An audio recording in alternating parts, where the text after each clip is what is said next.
And when we greet people, we say, glory to Jesus Christ, and we just respond back to me, glory to him forever. So, glory to Jesus Christ. Glory to him forever. Now, to explain what I am, just to get that out of the way, as a Byzantine Catholic priest, if you're not familiar with that, I'm going to take you through 2,000 years of history in 2 minutes, using the help of my poor man's PowerPoint presentation. But first, I just need a little help from you. Very simply, think of the world divided in half.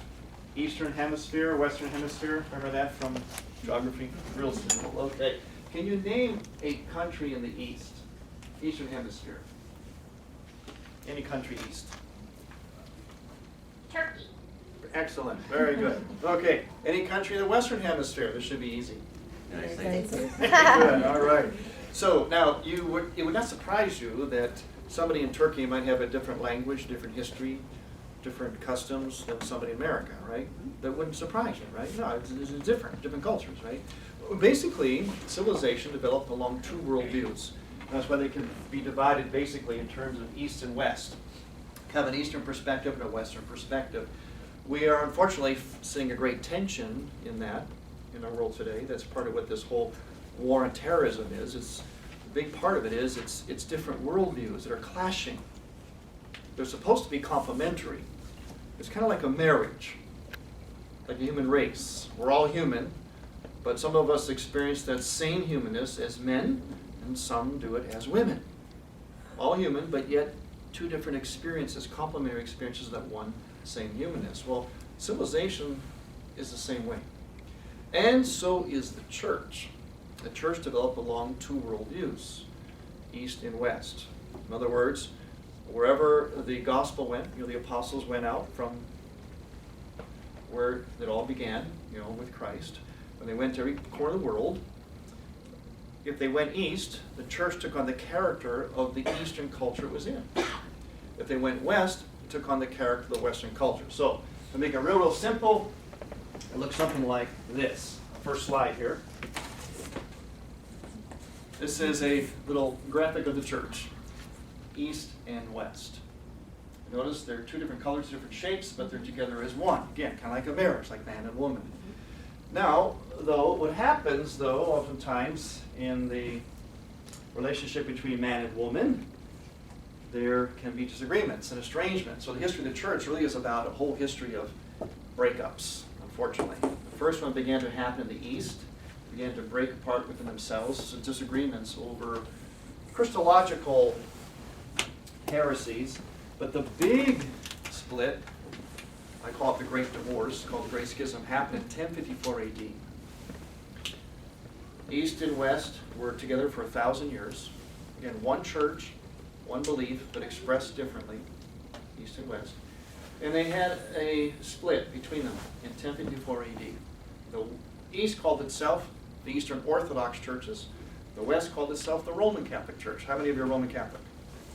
Okay, you are, because your spiritual heritage, your Catholic heritage, comes from this side. John Paul II called this the 2 lungs of the church. They're supposed to breathe together, but unfortunately they split apart. Now we'll fast forward 500 years, and you might notice something about the blue area. What do you notice about the blue? It's orange. Very good. It's a piece of orange, right? So what happened was, this is starting in the 15th and 16th centuries, a piece of the orange reunited back with Rome. And Rome with them. That right there, that's what I am. These are what we call the Eastern Catholic churches. Eastern Catholic churches. Okay, those parts of the Orthodox Church that reunited with Rome, the way it was before the split. Okay, remember, the split was a bad thing. It wasn't supposed to be, like a divorce. It's supposed to be like a happy marriage. So parts of them reunited. Between here and here, you've got 21 different ways to be Catholic. 21. Most of them are here. Most people are familiar with this one, which you are, the Latin Rite, because it's the biggest in most parts of the world. But there are actually other ways and expressions of this one same faith. So we'll finish up our history here real quickly. Around about the same time, there were splits in the western part of the church, which is what? The Protestant Reformation, right? So now look what's happening in the church. Here's what remains in the Catholic Church. But still East and West, 21 different ways. And then our final slide brings us up to the present. There were breakups within Protestantism as well. So this is how things look today, the present. No, it's not good at all. That is the great scandal of Christianity, unfortunately. The mystical body of Christ is all broken apart. It's supposed to be like our first slide, but for our purposes, just to understand who I am, I'm here, you're there. We're all one happy family. Missing a lot of parts, right? A lot of family members are missing here. But basically, this is what is Catholic today. Okay, so how many of you were born and raised Latin Rite, Roman Catholic? Okay, I was born and raised Byzantine Catholic. Simple enough? Okay, I'm not a part of a religious order. I'm a parish priest. I'm part of a rite of the church, just as you are part of a rite of the church. You're Latin Rite, I'm Byzantine Rite. We've got 19 more to go to make up the whole church. 2,000 years of history in 2 minutes. Clear enough? Okay. But whether we are Eastern or Western Catholic, the important thing is to know really what Catholic is and what Catholic morality really is. And one of the ways you learn what something is you learn what it is not. A lot of learning is about unlearning. So, since this is about a class, right, it's about teaching children, right, teaching ourselves first. What we're going to do is going to go back to school. Now, it's not misspelled. It means we're going to go back tonight to retrieve what I call the sacramental, Catholic, human, liturgical school worldview. Catholic, first thing, make sure to write this down, first thing to debunk, first thing to unlearn. If we want to understand this whole idea of Catholic morality, the first thing we have to unlearn is that Catholic is not a religion. We call it a religion, yes, it gets categorized as such, but we need to not think of it as a religion. Catholic is not a religion. Catholic is about a way of seeing. A way of seeing the invisible God made visible through the physical. A God who is invisible, infinite, immeasurable, so beyond us, pure spirit, yet he becomes completely visible through the physical world that he created. You know, we just celebrated that, didn't we? What was that called? Yeah, called Christmas, the Incarnation. The invisible God becomes visible. And the Catholic is about seeing that and living according to that vision. What's the source and summit of our faith? We say the source and summit of the Catholic faith. Source and summit. Ever heard that phrase? It's Eucharist. Why is that the source and the summit? Why is that everything for us? Because it is the ultimate in the invisible become visible. How does an invisible God become visible? What happens when you receive Eucharist? What happens? Receive the body. You receive Christ. You really do. It's really Christ, physically present, right? Mm-hmm. How? Through what way? A little host and then the wine. And what's the host made of? Bread. And what's the wine made of? The blood made of? Wine, right? So this infinite God becomes visible, tangible, so much so that we can unite with God and God unites with us. We enter inside of God, God enters into us. How? By thinking about Him? Sitting at home thinking about Him? Have Him in our hearts? No. Precisely and only through physical things. Bread and wine. That invisible God becomes visible. But it's not just about receiving God into us that way. That also gives us a whole vision of life. Of how to see life. So we go back to capture the sacramental Catholic human liturgical order. Sacrament means something invisible made visible. It's kind of like the next world, the invisible world beyond us, and this world kind of unite together. Like, for instance, that's what Eucharist does. It takes physical things on the earth, bread and wine, right? Those are pretty physical, right? They're pretty familiar to us, right? And what do they become? They unite us with heaven because they become God's body and blood. Physically present. So a sacrament is something that makes visible what is invisible. And that's what it really means to be Catholic. Catholic is not a religion. I can't emphasize that enough. It's about seeing, a way of seeing as God sees, and living according to that vision. Seeing everything. Now, it's two parts, though. You've got to see it and live according to that. It's also human. To be Catholic is to be human. Because the Bible says we are what? Made in the image and likeness of God.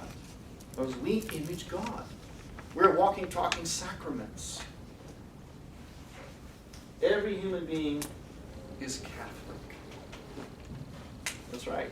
Now I want you to tell it to your Protestant friends. And here's how you can prove it to them. Here's an example. Anybody have any Protestant friends? Okay, like a Protestant couple? Well, actually, my son is Protestant. So. Okay, is he married to a girl? Yes. Is she Protestant? Yes. Good. Here's what you ask him. Ask him, what's his name? Eric. And what's her name? Elizabeth. Okay, you say, Eric. When's Elizabeth's birthday? When is her birthday? July 24th. Okay, comes time for July 24th, do this to your son. Tell him this. So, your wife's birthday's coming up, Eric. What are you going to do for it? Let me guess, Eric, before you answer, since you're a good Protestant, what you're going to do is, you're going to wake up in the morning, you're going to think quietly to yourself, it's my wife's birthday. Happy birthday, honey. You're going to say that in your mind, and you walk out the door and go to work. Is that what he's going to do? Would he say yes to that? Probably. That's all he would do for her No, birthday? I'm sure he would do a lot more. Ah, can you name what he might do? Probably give her flowers. Oh, Maybe yeah. they would go out to dinner. Mhm. You know. Mhm. Ah, so is flowers a physical thing? Yeah. Is dinner a physical thing? Yeah. Now, love is not physical, right? It's invisible, right? Right. A person's life is invisible, right? I mean, it's real, but it's invisible, right? The value we put in a person's life is invisible, but it's real. The years of a person's life is invisible, but it's real, right? Mhm. How would your son make real the love he has for his wife? Not just by thinking about her, right? Right. But by what? Doing things for her. Things, Mhm. physical things, right? If he says that, then you can tell your son, you are a 5-star flaming Catholic. And so, what do you mean? Because you took something invisible, right? Did you not? Love, life, value of your wife. And it was not enough for you just to sit there quietly, silent to yourself, saying, happy birthday, honey. You had to take what was in here, what is invisible, and you sure as heck would have had to make it visible, didn't you? Now, make sure he doesn't forget the chocolates either. That's what Catholic is. Nothing more. And every human being, by the fact that we're human, through our physical bodies, our physical presence, make the invisible God visible. And we have a need to do that too. American flag. Is it illegal to desecrate American flag? Why? It's just a piece of cloth, right? Is it? 100%. Yes. What that piece of cloth, physical thing, makes present, which are all invisible realities, right? Principles, people that are long gone in the past, history. All those things are invisible, aren't they? But they're real. How are they made real? Through that piece of cloth. Every human being is Catholic. We don't have to convert anybody, we just have to remind them who they are. And every human being is also liturgical. The one thing that separates us from all creatures on earth, the one thing, there's a lot of things that separate us from animals, although a lot of people don't like to think that today. The one thing that separates us is this. We and we alone, of all the creatures on earth, can see the invisible God made visible. Be moved by that vision to respond in the only way that is both spontaneous and honest. We offer back to God in praise and thanksgiving what He has given us. Does that sound familiar to you? What's that sound like to you? What do you do on Sundays? I hope you all do on Sundays. What do you do? Pray. Where are you? Go to mass. And what's the priest do? Consecrate. Offers. The human creature is the only creature that can offer back to God what God has revealed and given to us. We are by nature a priestly creature. And why do we offer back? Because we see God. And the only honest response is to thank Him. That's human, that's Catholic, that's honest, that's sacramental, it's liturgical. I call it putting on our Catholic glasses. You thought they were broken, didn't you? These are special sacramental Catholic glasses. You'll all be issued these at the end of the evening. The east and the west. That's right. East and west. Yeah, very good. So this is actually a view that is, I call seeing with both eyes, pun intended, eye words, incarnationally, which is what we just celebrated. Christmas is about the incarnation, okay? Christmas is about invisible God who becomes visible, takes on our nature while still remains God. Infuses himself in all creation, therefore elevates the nature of creation. That means everything we see, every squirrel, every star in the sky, every human being is different, is special. Why? Because God entered into them. So we see everything incarnationally. That's the Catholic worldview. We see that physical things have a value, a special value, because through physical things we can touch God. When you love somebody, when you love something, you just read a book about it? You just think about it? What do you want to do? You want to get close to it, don't you? You want to touch it, don't you?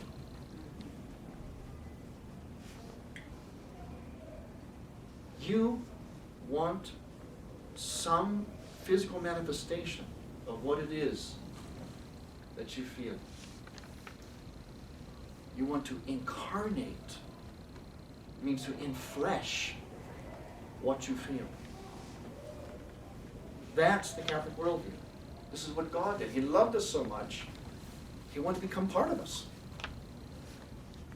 while still remaining God. And when you see that, you also begin to see how the whole word creation is all, the I word, integrated. Everything fits together. See, what we're doing is we're going back to school to learn how to see, and therefore how to live Catholically, truly Catholically. Another thing to debunk is there are no teachings in the Catholic Church. A lot of people like to say this to me because they know I'm a priest. You know, these smart alecks come up and say, you know what? I don't go to church because I don't believe in organized religion. I say to them, you know what? I don't either. That's how I ended up a Catholic priest. They look at me like, what? Because what I'm about as a priest has nothing to do with religion. Nothing. It's got everything to do with seeing and living according to what I see. Another thing they say is, well, you know, I'm Catholic, but I don't exactly agree with all the teachings of the church. My response is, teachings of the church. They say, yeah, you know, all those rules. I said, gee, I must have missed that class in seminary. Because the church has no teaching, it has no rules. It doesn't. The church has no teachings, and it has no rules. God has the teachings. What a Catholic does, what the church does, is simply point out to the world what God has designed. And says, if you live according to what God has designed, you'll be happy. So will I. So will everybody. But if you don't, you'll be unhappy. And you'll make other people happy. You might even make the whole world unhappy. There are no rules. there are no teachings. The church is like the press secretary for God. Ever see what does the press secretary do? Ever see the press secretary? They have those meetings, they come before the press, right? Usually around noon, TV. And what do? That press secretary, he's doing his job, he or she's doing their job, are supposed to be a mindless robot. There's something to say, the president said this, the president's doing this, the president says this, the president does. He offers nothing on his own. You want to fault the president? You can't fault the press secretary. Fault the president. He's simply saying what the president did, or didn't do, or said, or didn't say. Same thing with the church. Catholic simply sees the whole order of creation and tells the world, this is what God has done.